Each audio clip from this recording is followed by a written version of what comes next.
Okay, భారతీయులుగా మీరు చట్టాలను గౌరవించి, భారతమాతను గౌరవించి, భారతీయ సంస్కృతిని గౌరవించండి. అప్పుడు భారతీయులుగా సమాన భాగస్వామ్యం మీకు ఉంటుంది.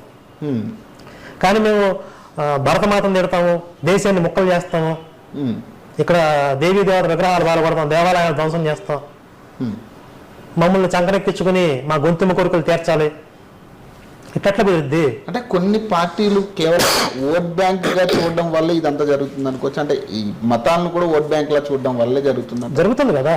చూస్తున్నారు అట్లా ఓట్ బ్యాంక్ లాగా మతాలని, ఈ మతం ఇంత, ఈ మతం ఇంత అనేది. అంటే ఇప్పుడు దాకా ఏం జరిగిందంటే ఒక హిందువులను తప్పించి మిగతా మతస్థులందరూ ఓటు బ్యాంక్ అనుకున్నారు. ఇప్పుడు హిందువులు రాజకీయంగా ఏకీకృతం అవుతున్నారు. రైట్. అది కొంతమందికి జీర్ణం కావట్లేదు.